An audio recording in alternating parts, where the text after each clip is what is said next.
देखो, आज बहुत मजा आने वाला है। जो हम चैप्टर पढ़ने वाले हैं बहुत इंटरेस्टिंग चैप्टर्स हैं और मुझे लगता है ये सिर्फ क्लास 9th के बच्चों के लिए नहीं है।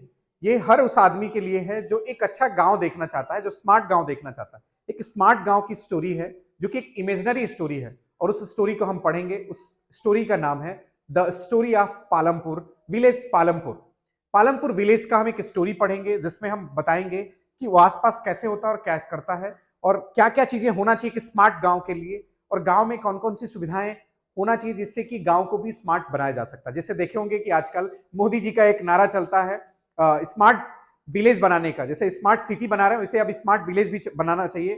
तो स्मार्ट विलेज बनाने के लिए क्या क्या आवश्यकता होना चाहिए, क्लास 9th की जो स्टोरी है पालमपुर गांव की, उससे हमें बहुत कुछ जानने को मिलता। हम करते हैं एक एक करके। इस स्टोरी में जो पालमपुर गांव है हमारा, इसमें हम बहुत सारी चीजें देखेंगे। जैसे देखिए यहाँ पे सबसे पहले इंट्रोडक्शन में बात करता है कि पालमपुर एक इमेजिनरी विलेज है जहां पे हम फार्मिंग की मेन एक्टिविटीज देखते हैं कि कैसे यहाँ पे जो यहाँ की मेन एक्टिविटीज है वो है फार्मिंग, मतलब खेती करना लोगों की मेन एक्टिविटीज है। लगभग 75-80% लोग जो है यहाँ पे डिपेंडेंट है खेती के ऊपर। तो इस स्टोरी में हम पढ़ेंगे जैसे Palampur is a well connected with the neighbour village and towns. ये बता रहा है कि जो पालमपुर गांव है तो वो वहां के टाउन से और वहां के पड़ोसी गांव से दोनों से बहुत अच्छा कनेक्टेड है, क्योंकि वहां पे कनेक्टिविटी की बहुत अच्छी सुविधा है। अब हम बात करेंगे, यहाँ पे दो जगह की बात की जा रही है। एक जो पालमपुर से रायगंज है, रायगंज एक गांव है जो कि पालमपुर से पास में है, जो कि पालमपुर से पास में है। ये आप देख सकते हैं रायगंज को। तो रायगंज जो है ये पालमपुर से लगभग 3 किलोमीटर के आसपास एक गांव है जो नेबर इसका पड़ोसी गांव है। दूसरा अगर हम बात करेंगे करें कि Raiganj is a big village in 3 kilometre from the Palampur on the well road connected with the village and Raiganj. Raiganj जो बहुत अच्छा कनेक्टिविटी है इस गांव से।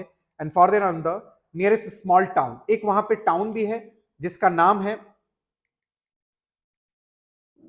रायगंज के जो आसपास जो गांव है, गांव के पास ही एक टाउन है जिसका नाम है शाहपुर। शाहपुर जो है दो, एक शाहपुर यहाँ का टाउन है और रायगंज जो है वहां की विलेज है। दो जगह यहाँ की बहुत इंपॉर्टेंट है। अब हम देखेंगे यहाँ पे इंट्रोडक्शन में करें कि many kind of transport visible. अच्छा, अभी अभी एक चीज आपने देखा कि जो गांव के साथ कनेक्टिविटी है वो बहुत अच्छी है। दो चीजों की, एक शहर का मतलब जो टाउन है वहां का, और एक वहां पे जो है विलेज है, जो पड़ोसी विलेज है, दोनों के बीच में कनेक्टिविटी मतलब रोड की बहुत अच्छा सुविधा है। अब रोड है तो रोड पे चलने के लिए हमारे पास सुविधा होना चाहिए।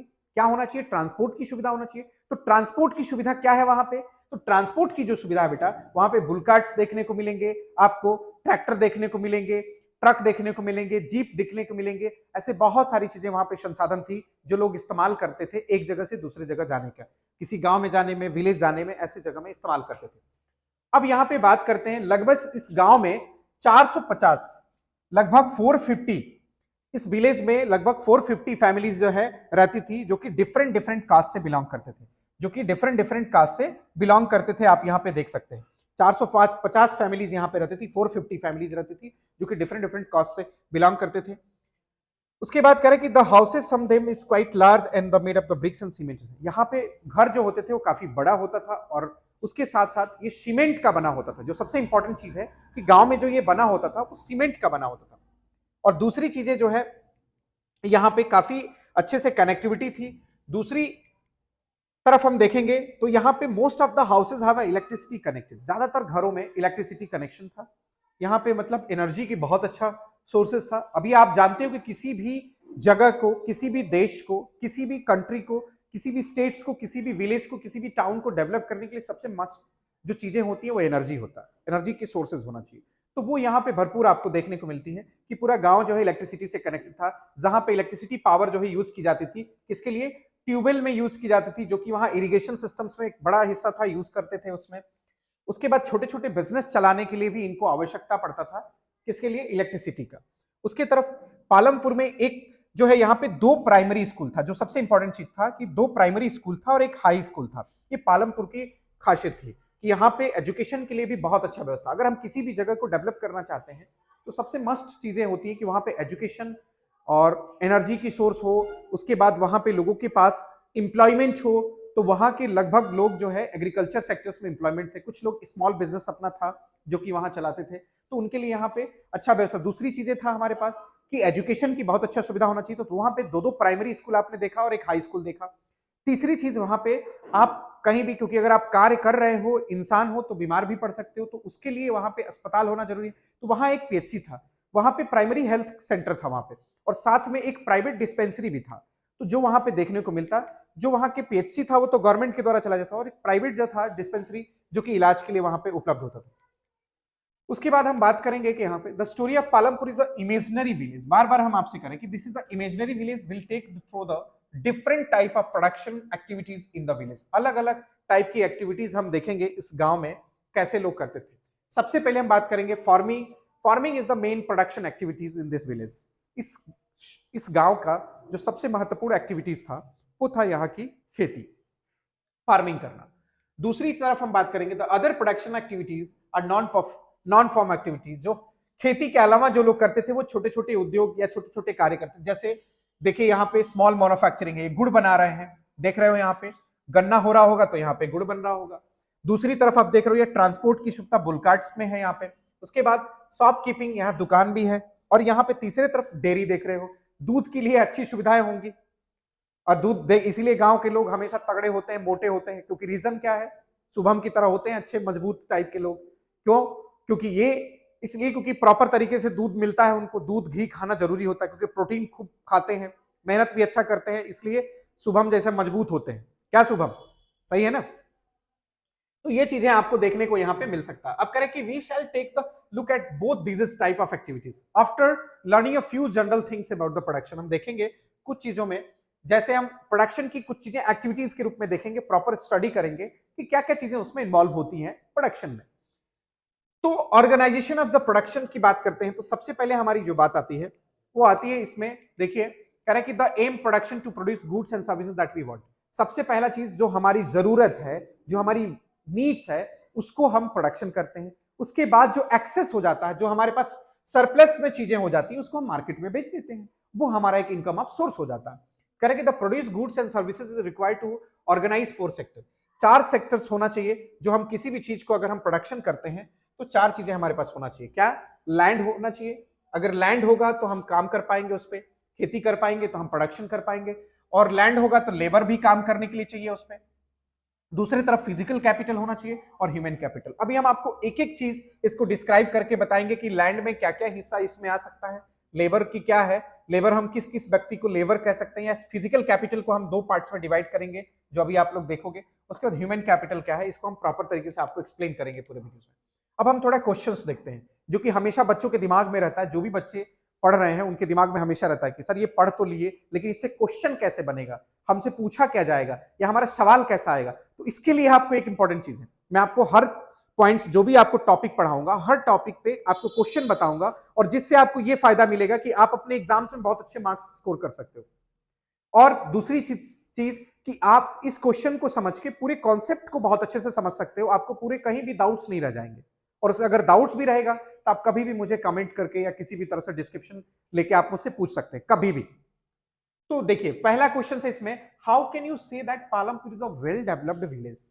आप ये कैसे कह सकते हो कि जो पालमपुर विलेज है, पालमपुर गांव है, वेल डेवलप्ड है। भाई सवाल तो सही है। किसी भी व्यक्ति से अगर पूछा जाए या कि हमारा देश जैसे अमेरिका है, कहा जाता है कि डेवलप्ड कंट्री है, अपना देश डेवलपिंग कंट्री है, तो कैसे कह सकते हैं कि अमेरिका डेवलप्ड कंट्री है?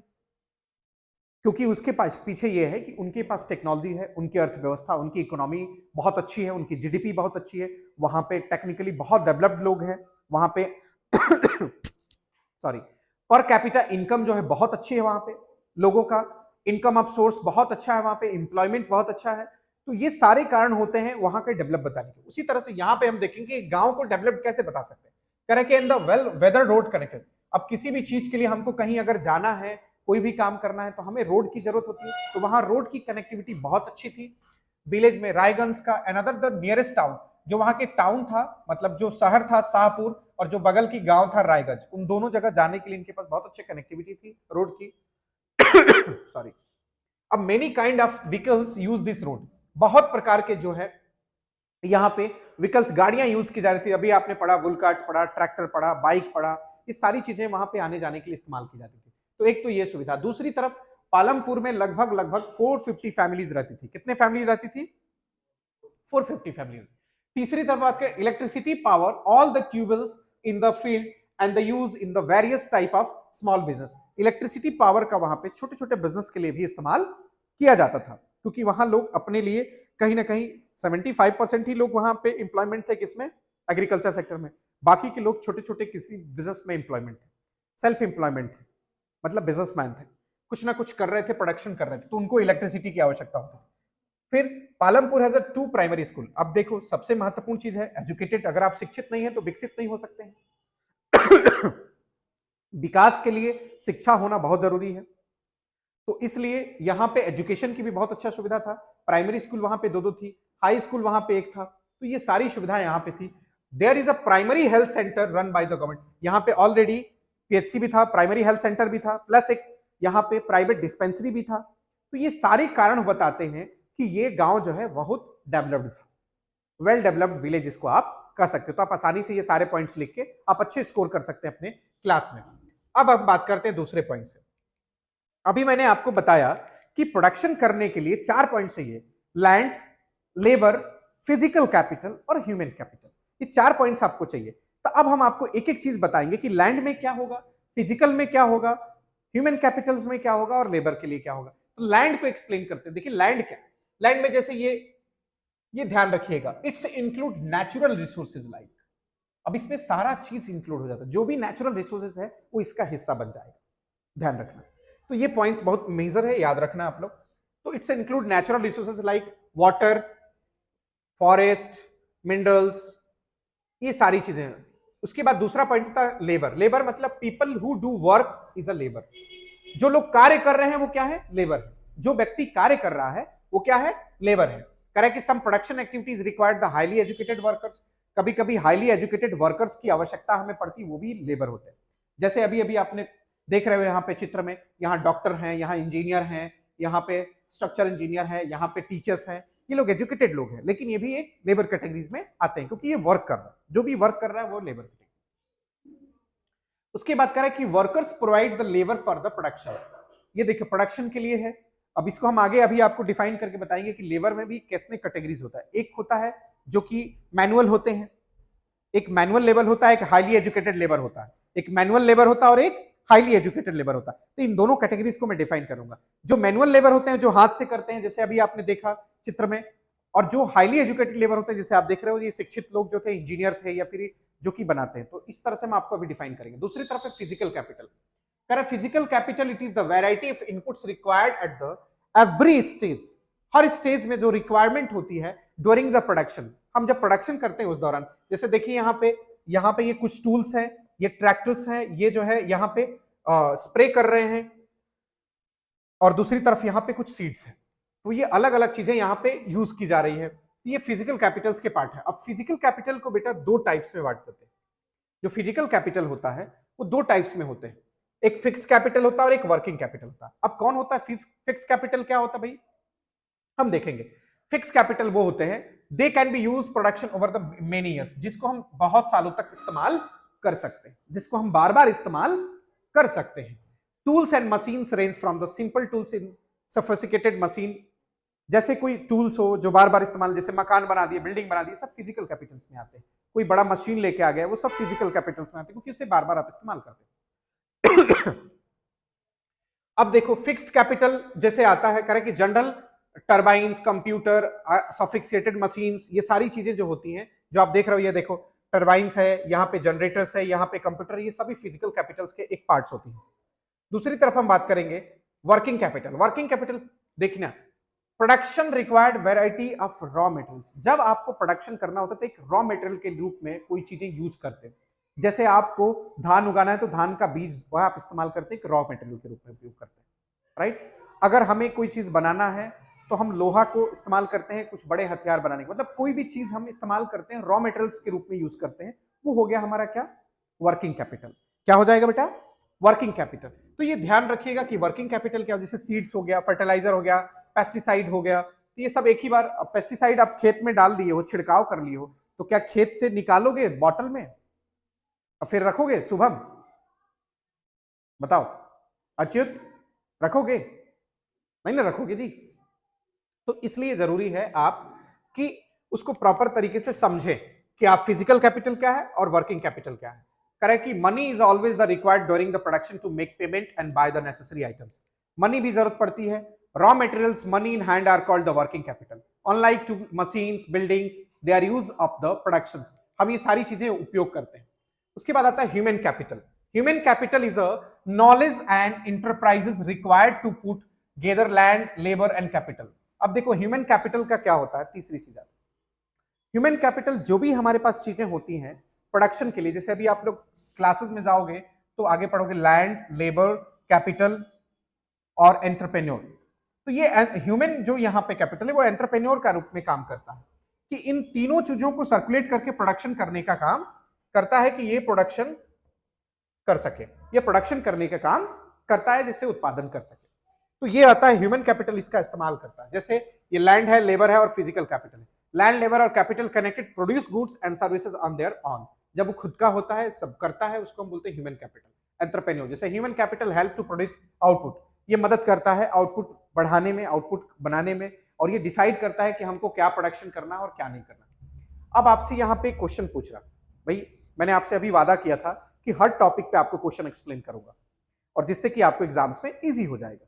ये दूसरा टॉपिक आपने पढ़ा कि प्रोडक्शन के पार्ट्स कौन से, लैंड, लेबर, फिजिकल कैपिटल, उसके बाद आप ह्यूमन कैपिटल। अब इनसे क्वेश्चन क्या बोला, state any 4 required needed the production. अब आपको पूछा जाएगा कि प्रोडक्शन करने के लिए 4 पॉइंट्स कौन कौन से हो सकते हैं, तो ये आप बता सकते हैं। रिक्वायरमेंट्स क्या हो सकता है, गुड्स एंड सर्विसेज। तो ये चारों पॉइंट्स आप लोग बता सकते हो। कैसे बेटा, land and other natural resources like water, minerals, forest, ये सब चीजें। लेबर क्या है, carrying out of the production activities, some work में be done by through the manual labor and their work may be the required highly skilled and educated। मैं जो अभी बार बार उसी चीज को समझाना नहीं चाहता हूं, इस चारों चीजों को मैंने अभी आपको समझा दिया था। यहां पे एक और पॉइंट है जो कि आप समझ लो, human capital is knowledge and enterprises required to put together and they above input produce the output. ये चारों पॉइंट्स ध्यान रखिएगा, लैंड, लेबर, फिजिकल कैपिटल और ह्यूमन कैपिटल, जिससे आपको ये 4 पॉइंट्स आपके निकल के आ जाएंगे। अब आता है बेटा कि इसका फीचर्स क्या है, मल्टीपल क्रॉपिंग जो हम करते हैं उसके फीचर्स क्या है। सवाल आता है कि मल्टीपल क्रॉप, आपने सुना होगा मल्टीपल क्रॉपिंग, मतलब आजकल जो पहले नहीं होता था जो आज होने लगा, तो इसके फीचर्स कौन कौन से हैं देखते हैं। लैंड है ये हमारे पास, correct, land is a fixed land क्या होता है, फिक्स। 1960 में आसपास जो पालमपुर था, have been expenses the land is under the cultivation. धीरे धीरे वहां पे कल्टीवेशन को बढ़ाया गया, वहां पे बहुत ज्यादा खेती होता नहीं था, लेकिन 1960 में some waste land has been the converted the cultivated land. वो जो वहां की बेकार पड़ी हुई जमीन थी जिसका कोई इस्तेमाल नहीं करता था, बंजर जमीन था, उसको इस्तेमाल करके इन्होंने कल्टीवेटेड लैंड के रूप में कन्वर्ट कर दिया। कल्टीवेटेड मतलब वहां पे खेती करना शुरू कर दिया। अब फिर आप देखेंगे कि वहां पे जो इन्होंने, देखिए अभी आपने इस पिछले चित्र में देखिए बंजर लैंड देख रहे हो, और उस लैंड को इन्होंने कैसा ग्रीनरी में चेंज कर दिया, कल्टीवेटेड लैंड में चेंज कर दिया। आप देख सकते हो सामने से। Correct, farming is the main production activity is the Palampur. Palampur की जो मेन एक्टिविटीज थी वो क्या थी, फार्मिंग करना, मतलब खेती करना था। दूसरी तरफ हम बात करेंगे, लगभग 70 में बार बार अभी रिपीट कर रहा था, 75% लोग यहाँ पे इन्वॉल्व थे किसमें, फार्मिंग में बेटा। ज्यादातर लोग खेती करते थे। They could be, farmer is a form of labour, ये एक लेबरर के रूप में थे। Well being in this people is closely related to production in the farms, ज्यादातर रिलेट करते थे फार्म्स में, खेती करना ही इनका कार्य था। One can be grow more than other the same land. अब धीरे धीरे इन्होंने लैंड को इंक्रीज करना शुरू किया, अपने एरिया को बढ़ाना शुरू किया। Farmer produce more crops from the same amount of land by using, जैसे multiple cropping, modern farming methods. अब मल्टीपल क्रॉपिंग क्या होता है बेटा, इसको समझिए। जैसे अभी आप लोग देखे होंगे, यहां पे आपको दिख रहा है ये प्याज है, प्याज जानते हो, सारा बुझाला प्याज का होखेला। हाँ, तो प्याज जो है यहाँ पे इस्तेमाल किया जा रहा है। दूसरी तरफ आप अभी देखोगे तो यहाँ पे क्या हो रहा है बेटा, यहाँ शायद मूली है, उसके आगे देख रहे हैं यहाँ पे मक्का लगा हुआ है, यहाँ पे सनफ्लावर लगे हुए हैं, यहाँ पे अलग अलग आप देख रहे हो चीजें की हुई। तो मतलब यहाँ पे मल्टीपल क्रॉपिंग, मतलब एक ही खेत में हम अलग अलग तरह का प्रोडक्शन कर रहे हैं, अलग अलग क्रॉपिंग्स कर रहे हैं। तो ये चीजें देख सकते हैं। Growing more than 1 crops in pieces of land, एक ही pieces of land during the year is known as the multiple. मतलब एक ही साल के अंदर हम एक ही लैंड के हिस्से पे बहुत सारी चीजों को प्रोडक्शन करते हैं, it is called the multiple cropping. अब ये कह रहा है कि जून टू सितंबर ज्वार बजरा इज कल्टीवेटेड। देख रहे हो, ये ज्वार है, ये बजरा है, ये कैलकुलेट ये जून से लेके आसपास, ये कब किया जा रहा है बेटा, ये किया जा रहा है आपका जून में, जून से लेके सितंबर तक ज्वार बजरा और दूसरी तरफ है ज्वार और बाजरा किसके लिए यूज होता है? Cattle feeds. कैटल फीड्स क्या है? गाय वाय को खिलाने के लिए, गाय भैंस को जो खिलाते हैं, चारा। Yes right, this is chara actually. तो October to December the potatoes are cultivated. यहाँ पे देखो ये पोटैटोज निकल रहे हैं, जिससे कि आप लोग चिप्स आजकल खाते हो ना, चिप्स 5 रुपए में इतना बड़ा सा भरा रहता है, खोलोगे तो इतनी सी निकलता है।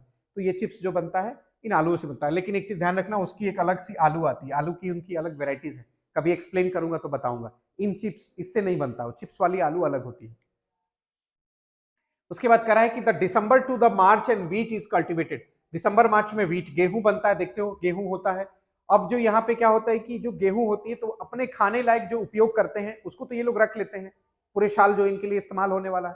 बाकी के सारे गेहूं को ले जाके वो मार्केट में, जो भी सरप्लस उनके पास बचता है उसको ले जाके ये मार्केट में बेच देते हैं। और ये मार्केट में बेचने के बाद इनका एक इनकम ऑफ सोर्स हो जाता है। उसके बाद आता है बेटा मल्टीपल क्रॉपिंग्स में। ये कह रहा है कि sugar cane is sold the jaggery and the tradition the Shahpur. अब शाहपुर ले जाके क्या करते हैं? गुड़, देखो देख रहे हो ना, ये गुड़ जो है बना बना के ले जाके गुड़ बेच रहा है। ऐसा लग रहा है कि कोई डब्बा है, पर ये गुड़ है, ध्यान से देखोगे तो गुड़ दिखेगा इसमें। अब आता है बेटा, इसमें हम एक चीज देखेंगे, feature of land modern farming. अभी तो हमने फार्मिंग मल्टीपल क्रॉपिंग देखा, अब मॉडर्न फार्मिंग देखेंगे। मॉडर्न फार्मिंग आप अक्सर सुनते रहते होंगे। मॉडर्न फार्मिंग में होता क्या? मॉडर्न फार्मिंग मेथड्स जैसे थोड़ा अलग टाइप का है। कह रहा है कि द मेन रीजंस जो है कि क्यों modern farming, main reasons why the farmer are able to grow 3 different crops in year in Palampur due to the well developed system in irrigation. अब भाई सवाल आपसे पूछता है कि एक साल में वो 3 खेती कैसे कर पा रहे थे, एक साल में 3 क्रॉपिंग अलग अलग कैसे कर पा रहे थे? रीजन ये था क्योंकि वहां इरिगेशन सिस्टम जो होता है, इरिगेशन का मतलब क्या होता है बेटा? सिंचाई करना, मतलब जो हम पानी खेतों में लगाते हैं। तो वो सिंचाई का जो संसाधन था, इरिगेशन का सिस्टम था वहां पे, वो वेल डेवलप्ड था, बहुत अच्छा था, आसानी से उनको उपलब्ध होता था। पूरा जो उनका क्षेत्र था वो बहुत इरिगेटेड था, मतलब पानी का समस्या उनको नहीं होता था। तो इस वजह से वो खेती वहां पे बहुत अच्छा कर सकते। दूसरी तरफ इलेक्ट्रिसिटी बहुत जल्दी पालमपुर में आ चुका था। एंड मेजर इंपैक्ट ये पड़ा कि transfer of system of irrigation, irrigation के सिस्टम बहुत अच्छा डेवलप कर पाए ये लोग इनके वजह से।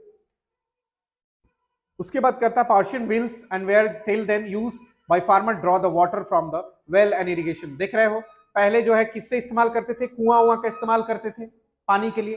तो कुआं से कितना सिंचाई कर पाओगे? उतना जो आज ट्यूबवेल की व्यवस्था है, जो और इरिगेशन की सुविधाएं हैं, उससे ज्यादा तो नहीं हो पाती, और मेहनत भी बहुत ज्यादा लगता है। तो अभी बहुत अच्छा सुविधाएं हो गया। People so that the electric run tube wells could irrigated much larger area land more effectively. अब आजकल जो है इसके वजह से, ट्यूबवेल की वजह से, हम जहां वेल का, कुआं का अगर हम इस्तेमाल करते थे तो कुआं से हम सिर्फ 1 एकड़ 3 दिन 4 दिन में जो हम सिंचाई कर पाते थे, आज हम एक दिन में 10-10 एकड़ सिंचाई कर पाते हैं। 5 एकड़ 6 एकड़ 4 एकड़ जैसा ट्यूबवेल में रहता है व्यवस्था, वैसा हम सिंचाई कर पाते हैं पानी का मात्रा के हिसाब से। अब देखेंगे the first few tubewells were installed by the government. शुरुआत में क्या हुआ? ट्यूबवेल को कोई जानता नहीं था, ट्यूबवेल इस्तेमाल नहीं करते थे, तो शुरुआत में गवर्नमेंट ने ट्यूबवेल इनके यहाँ इंस्टॉल करके दिया, खेतों में इंस्टॉल किया, लेकिन लिमिटेड थे, तो गवर्नमेंट के द्वारा किया गया। लेकिन जब किसान को समझ में आया कि ये एक अच्छा इरिगेशन का साधन है जिससे कि हम अपने एग्रीकल्चर को बहुत डेवलप कर सकते हैं, अपने फार्मिंग बहुत बढ़ा सकते हैं, तो उन्होंने स्वयं का प्राइवेट इस्तेमाल करने लगा और प्राइवेट ट्यूबवेल खुद लगाने लगे। So however the farmer started setting private tubewells, और as result by mid 1970 the entire cultivated area 200 hectare had the irrigated. अब इसके वजह से लगभग 200 हेक्टेयर जो लैंड था वो कल्टीवेटेड लैंड हो गया, मतलब जहां पे खेती होने लगी। जो पहले आप बंजर लैंड था, जो ड्राई लैंड था, वो अब कल्टीवेटेड लैंड में कन्वर्ट हो चुका था, और वहां पे इरिगेशन की बहुत अच्छा सुविधा हो गई।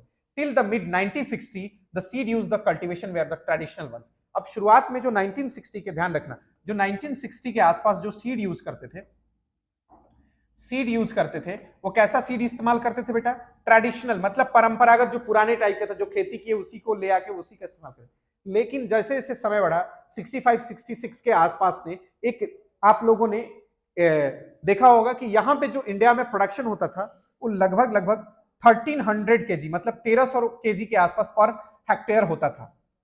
लेकिन बाद में जब हमारे पास HYV, high yield variety seeds, high yield variety seed introduce किया गया, ग्रीन रेवोल्यूशन आया 1970 के आसपास में, तो हमारा जो है प्रोडक्शन तेजी से बढ़ गया। कह रहा है कि farmer use the cow dung and other natural.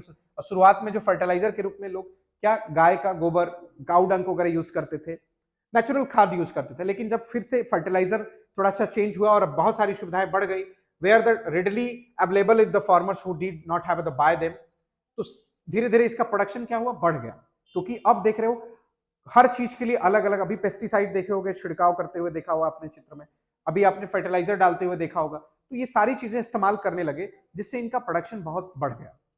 और प्रोडक्शन बढ़ने का कारण था दूसरा HYV सीड।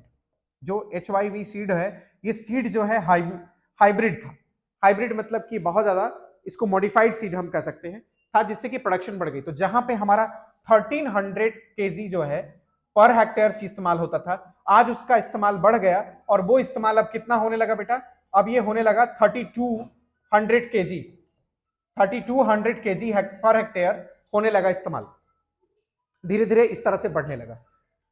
अब यहां पे हम आगे देखेंगे थोड़ा सा, तो कह रहा है कि कैसे हुआ। HYV seeds produce much greater amount of gain and the single plants as compared to traditional seeds। अब देखिए यहाँ पे ट्रेडिशनल सीड्स के देख लीजिए, ये जो बाली होता है इसमें खेत का जो प्रोडक्शन होता है वो लगता है गेहूं जो होते हैं इसमें देखिए, और एक इसको देख लीजिए, दोनों में आपको सिंपल सा देखेंगे तो डिफरेंस दिख जाएगा आपको, प्रोडक्शन का डिफरेंस, सिंपल डिफरेंस इसमें दिख जाएगा। रीजन क्या है, क्योंकि ये हाई यील्ड वेराइटीज का सीड यूज हुआ है, ये ट्रेडिशनल सीड हुआ, इसलिए प्रोडक्शन बढ़ गया। जो 1300 kg पर हेक्टेयर होता था वो अब जो है कितना होने लगा, 3200 kg, मतलब 3200 kg के आसपास होने लगा पर हेक्टेयर में, तो प्रोडक्शन भी बढ़ गया। अब modern farming in the late 1960 farmer is Palampur use the combination of the following to rewarded with the green revolution. ये कहीं ना कहीं ग्रीन रेवोल्यूशन का इफेक्ट देखने को मिला। मॉडर्न फार्मिंग मेथड्स जो है देख रहे हो, ये इरिगेशन कैसे करते थे, तो मॉडर्न फार्मिंग मेथड्स में क्या क्या हुआ, डीजल आया जिससे कि मशीनरी फार्म्स चलने लगे, ट्यूबवेल्स भी आते हैं जो कि डीजल्स पे चलते हैं, ट्रैक्टर चलता है जिससे कि आप प्लगिंग बहुत अच्छा कर सकते हो, लंबा कर सकते हैं। पहले वो ट्रेडिशनल हम करते थे पुल कार्ट से, वो बैलगाड़ी बैल से करते थे, जुताई जो हम करते थे, सुना होगा आप लोगों ने, तो उससे हम पूरे दिन में 1 एकड़ या आधा एकड़ कर पाते थे, लेकिन आज ट्रैक्टर की वजह से हम 20-20 एकड़ एक दिन में कर लेते हैं, जिससे हमारा जो है अब कल्टिवेटेड एरिया बढ़ चुका था। दूसरा यहाँ पे HYV सीड आ गया। तीसरी चीज अगर हम यहाँ देखेंगे फर्टिलाइजर आ गए। चौथी चीज है पेस्टिसाइड आ गई। आप देखे होंगे बैगन, अगर आप सब्जी की खेती करते हो उसका पेस्टिसाइड अलग है, अगर आप जनरल मतलब खेती करते हैं जैसे गेहूं या फिर धान इस सब की खेती करते हैं, उसमें घास जम गया या कुछ ऐसा, उसके लिए पेस्टिसाइड है जो कि उसको जला देता है। तो आज बहुत सारी चीजें डेवलप हो गई है। ये इरिगेशन की सुविधा देखेंगे तो आज डैम्स बन गए हैं, कैनल्स हैं हमारे पास, पंप सेट्स हैं, तो अलग अलग सुविधाएं होगी। इलेक्ट्रिसिटी की वजह से ये सारी चीजें हमारे पास उपलब्ध हो पा रहा है। ये सारी कारण है जिसकी वजह से हमारे पास एक अच्छा रीजन मिल पा रहा है। दूसरी तरफ हम देखेंगे बेटा, व्हाट आर द, अब ये क्वेश्चन पूछ रहा है, what are the different way of increase production on the same pieces of land and use example is. अब आपसे देखो, मैं अभी इतना समझाया, इसे क्वेश्चन आपसे पूछ सकता हूं, भाई कौन कौन सा कारण रहा जिसकी वजह से सेम लैंड में प्रोडक्शन बढ़ गया। पहले जहां पे 1300 kg पर हेक्टेयर होता था, अब वहां पे 3200 kg पर हेक्टेयर होने लगा। रीजन, क्योंकि वहां पे HYV सीड यूज होने लगा, इरिगेशन की बहुत अच्छा सुविधा हो गई, पेस्टिसाइड वहां पे आ गया, वहां पे जो है फर्टिलाइजर की बहुत अच्छा सुविधाएं मिल गई। तो ये सब कारण हो गए जिसकी वजह से कह रहा है कि the different way is increasing production that is the same pieces of land. पहला मल्टीपल क्रॉपिंग हो गया, एक जो हमारा खेती करने का जो तरीका था वो मल्टीपल क्रॉपिंग हो गया, मतलब हम साल में 3-3 खेतियां करने लगे, मल्टीपल क्रॉपिंग करने लगे। विट correct, when the more than one crops is growing in the on pieces of land during the year and is known the multiple cropping। दूसरा मॉडर्न फार्मिंग मेथड यूज करने लगे बेटा, मॉडर्न फार्मिंग मेथड यूज करने लगे and there is the farmer Punjab Haryana, और पंजाब हरियाणा और western Uttar Pradesh में होने लगा। उसके बाद the try to modern farming method in India, correct, they have used to the machinery like tractor, और इसके बाद जो है थ्रेशर वगैरह इस्तेमाल होने लगे। उसके बाद last farmer have installed tube wells. पहले अभी हमने आपको बताया कि शुरुआत में सरकार ने ट्यूबवेल लाके लगाई, फिर बाद में फार्मर खुद इस्तेमाल करने लगे क्योंकि समझे कि ये इरिगेशन के लिए बहुत इंपॉर्टेंट पार्ट है। और irrigation and made is use the HYV seeds in chemical fertiliser and pesticide farming. ये सारी चीजें इस्तेमाल करके प्रोडक्शन हमारा बढ़ गया। तो ये कारण रहा, जहां की पहले हम ट्रेडिशनल खेती करते थे जिसमें हम सिर्फ 1300 kg पर हेक्टेयर प्रोडक्शन कर पाते थे, अब हम 3200 kg पर हेक्टेयर प्रोडक्शन करने लगे। ये सभी कारणों की वजह से। मैं लगातार सारे पॉइंट्स पे हम आपको क्वेश्चंस बताते जाएंगे और आप लोगों को एक एक चीजें हम समझाते जाएंगे।